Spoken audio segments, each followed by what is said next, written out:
Jaraaf wax. Allez-y Ndeye Sow. Bon, mais c'est très intéressant ce qu'il a dit. On parle le touriste nee nañ c'est comme le moteur de développement économique. nee nañ mi ngi employé plus de 80 000 personnes. ba pare ci PIB bi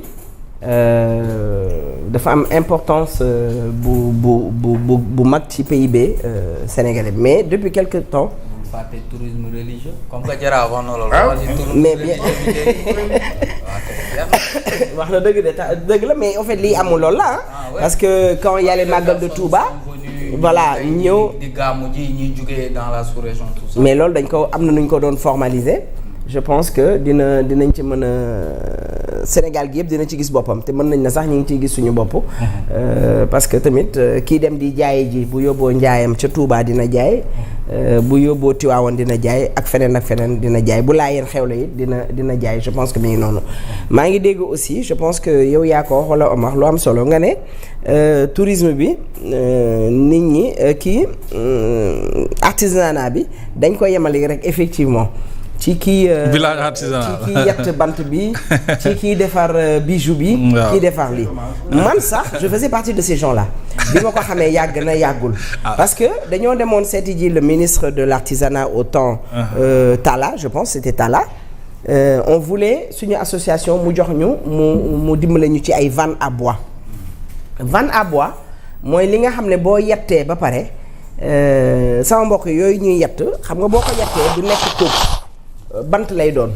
léegi bant boobu da nga koy jël pour def ko ay closure ci biir buntu yi mais vanne à bois yooyu ñoo ko mën a defaraat ba mu mën a nekk loo xam ne mën nga ko dugal ci biir. bi ñu demee nag di waxtaan ak moom effectivement il nous a fait savoir que l'artisanat s'arrête pas seulement ci village artisanal nga dem seeti bijoutier bi seeti ki mu ne ma les mécaniciens ils font partie de cela le naka peinture kat bi. bien sûr dafa yaatu tout en fait dafa yaatu. et beaucoup de Sénégalais ne savent pas ça. parce que man ci laa bokkoon. beneen bi ko gën a ndóoloo dellooloo ko ginnaaw mooy insécurité bi am fii ci Sénégal quand même parce que on se rappelle parce qu'on vit toujours cette insécurité depuis l'arrivée de Pastef. ku ko xam ne dëkk bi mi ngi woon ci kaw ak ci suuf di jaxasoo xam nga ne loolu kenn du ñëw parce que déggoon nañ France 24 li muy wax RFI li muy wax TV5 BBC chaîne yëpp li ñu doon wax loolu benn touriste du ñëw sa dëkk di fi def tourisme te ba tey dafay ragal man li tax ma wax ko dafa ma dal en Gambie dañoo dem Gambie pour investir fa bi ñu demee pour investir juste Yaya Jammeh ngi soog a Gambie xew na de. waaw ay Bamba sax gis naa ko Gambie ñu recevoir ko xam naa dinañ ci ñëw gars yi baatu fee Mansour gars yi ñu ngi dem Gambie di investir rek. bi ñu fa demee non loolu c'était bi Yaya Jammeh di soog a. waaw dëgg yàlla. loolu bi Yaya Jammeh di soog a wàcc la. bi ñu waxtaanee ak ay gars on est parti voir boobu ambassadeur bi ki Ndiaye moo fa nekkoon. il nous avait bien reçu ñu waxtaan ak moom et tout. on a vu Barrow. ndeysaan mu boole ñu ak Dabo. boobu Dabo moo nekk ministre des affaires étrangères. ñu dem seeti ko et tout. waxtaan ak ñoom mais après nag ñu wax ak benn mag mu ne comme que kii mi ngi soog a jóge fii te dëkk bi stablagul bu leen fi investir. noonu la ñuy plier suñuy bagage dellu suñu kër ku xam Gambie xam ne dëkk tourisme la foofu saison rek la ñu amuñu leneen.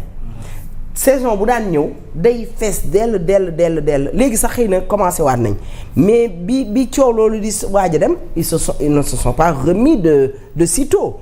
moo ñu dal fii au niveau du Sénégal je pense que il faut ñu dalal xelu nit ñi nga xam ne ñoo fi war a ñëw parce que tourisme dañuy yaakaar ne tubaab kese la non africain bi day ñëw bëggoon na parce que bi Macky Sall di defar dëkk bi da daan fees dell ak ay touristes bëgg di xool ni Macky Sall defal da ngay gis ay benn gabonais tourisme local bi Jaraaf wax dafa am solo. non benn gabonais dëkk Dakar ne dañ dem Île de Saloum benn gabonais day ñëw photo wu vidéo ci terre bi et tout yóbbu dëkkam di ko tiitaroo di ko wane ñii dëkk fii même chose local bi damay ñëw ci loolu.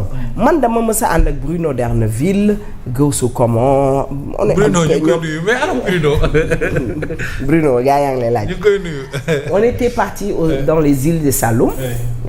femmes yu nekk foofu ñu am lu ma leen doon yóbbul Bruno aussi di fa yóbbu benn lalu dentiste doon leen ko may ñu dem fa mais traversée bi tu vois les dauphins nu ñu toppee bateau yi.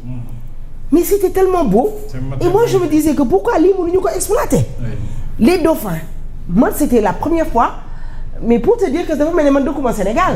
Parce que aussi man sama ministre du tourisme. wala sama ministère waru ma ne gars yi tamit du ñu génn. non waruñu ma ne lii existe na. parce que loolu c'est de l'argent quand même. tey il boobu nga jël ko defar ko. mais attends waxuma la sax nit biy jógee ci biti mais man j'y vais avec ma famille. yow tamit da ngay dem ak sa famille. yóbbu fa xale yi ñuy kii ak dafa pourquoi pas lu tax mënuñoo exploiter loolu. mais nag pour ñu exploiter ko il faut que jàmm am. il faut que li dal tubaab yi. ba tax ñu gisanteeg Diomaye war a gisanteeg Ousmane Sonko war a waxtaan ak ñoom war a xam ñoom est-ce que bu ñu ñëwatee di investir Sénégal du ñu yàq seeni alal wala du ñu taal seeni alal wala du ñu am lu leen naqari comment on va faire avec ces gens-là je pense que c'est ce même problème-là qui se pose avec le tourisme c'est ce même problème-là beneen problème bi ministère bi di am mooy blocage comme tous les ministères parce que moi je vois que tous ces ministères-là ne travaillent pas mënoo toog dégg benn ministère lu mu génnee wax la ne la man lii mooy sama yoon bu ma war a jël pour liggéey chemin bi laa tracé pour man wala lii peut-être il est en attente pour ñu wax ko ne ko lii nga war a def lii nga war a def alors que moi j'ai toujours dit que le ministère est le président comme l'ambassadeur est le président de dans un pays lui c'est le président de son ministère il doit travailler rendre les comptes au président de la République et aux Sénégalais mun ñoo jàppale ñu dem kanam mais tant que y a pas la sécurité ici au Sénégal la fi amoon ci jamonoy Macky Sall du fi mës a amaat mooy tourisme bu dox artisanat bu dox mécanisme ba pare nag beneen bi nga baal ma foofu dama fay def bien vrai nag c'est bien vrai sécurité amut artisanat bi doxul kii bi doxul mais le mais mooy suñu gars yi amuñu finition mooy ñan. non lii artisan yu bëri. la qualité quoi. non mën nañ def. qualité tu parles sur la qualité daalu uude yi. am na sax yu ñuy jaay ba 15000. mais 15000 na naaj bi tàng nga xool moom chinois sorante wuñu te pourtant loolu mooy suñu problème finition la ñu amul. demoo ngaay. muy tailleur bi yow doo ma bàyyi li may wax kay damay sol dàll ngaay moo tax ma koy wax dàll ngaay dafa baax ci rhumatisme dama koy sol. mais dama ne la tailleur bi bu la ñawalee ba pare il faut que nga gis défaut ci ñaw bi pour lan. ñoom pour ñoom musóor sax dañ koo xeeb musóor dañ koy tirer rek mu dem je sais de quoi je parle. finition ci yére daf ci baax lu mel ni par exemple li ma sol ni ki ko ñaw def na ci finition mais am na ñoo xam bu ñu la ko ñawaloon tey wëñ ñëpp dafay def finition dafa baax ci liggéey loolu la ñu tubaab bi mënee. chinois bi xëy na amaana du la jaay qualité mais da lay jaay lu am finition suñu finition moo des wala chaque jour rek am na caay-caay boo xam ne dugal nañ ko ci biir li nga leen di sant da ngay gis koo xam ne bu la ñawalee costume ak veste rek mais il faut mu am benn défaut. il faut nag loolu. il faut que ñoom góorgóorlu ci loolu je suis d'accord. soo taalee oto bi dañ naan la moom moo mën a defar dama amoon benn Ford boo xam ne fii boo demee en face Walfadjri ki fay defar kooku fa la nekk mooy defar voiture américaine yi. mais dina la ko defar ba nga dem mais tôt il faut nga ñëwaat parce que benn problème mu ndaw a ndaw qu'est-ce qui se passe ci côté boobu. très bien il faut que ñu xool suñu liggéey. c'est très important di def finition. di respecter li ñuy jox Sénégalais daal ngaay ñëpp ko bëgg dafa rafet liggéey bi sax na fii rek booy dem ci Lamine Gueye bi fii tu vois des chaussures yoo xam ne tu les achètes à 2500 et c'est bon pour la santé. te pourtant au début la fii lañ ko defaree. très bien voilà c'est très important alors je vois que le débat intéressé na sax même ceux qui sont à l'extérieur ñu bëri ñu ngi participer via nos téléphones et ça montre que ça intéresse les Sénégalais alors Bamba ce corps de métier bàyyi noonu muy mbirum secteur bi artisanat je rappelle que yaa jiite grand rassemblement des artisans du Sénégal demoon nga sax ci élection législative pour les représenter à l'Assemblée nationale maintenant secteur bi dafa am solo lool est-ce que mën nga dikkaat ci solo si jafe-jafe yi balaa yi ñëw en tant que tel ci activité mouvement bi. merci Mohamed dama jàpp ne suñu njiit yi dañu xamul solo artisanat ci réew foofu la jafe-jafe yi tàmbalee ndax nag réew ñu ngi rawantee ci secteur informel secteur de l'artisanat parce que moo yor koom-koomu réew il faut que ñu xam ko loolu benn la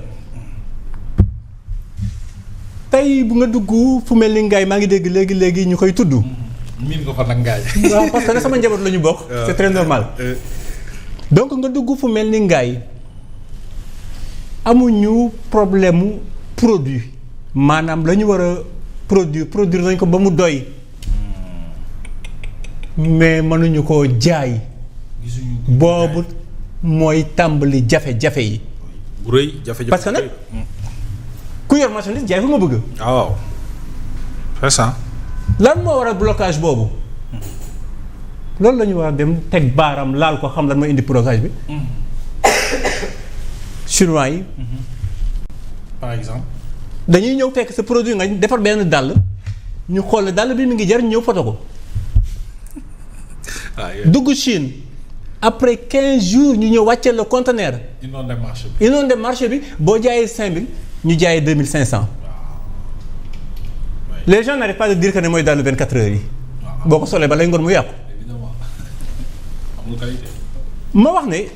souvent su ma nee bëgguma chinois yi di liggéeyee noonu ci biir réew mi ba pare bëgg samay doomi réew génn kañ parce que samay doomi réew la bu ñu génnee diaspora bi ñuy jaay. c'est les Sénégalais yi nekk ci biir ñoo koy jëndaat. ñu ñëw ci lu mel ni tey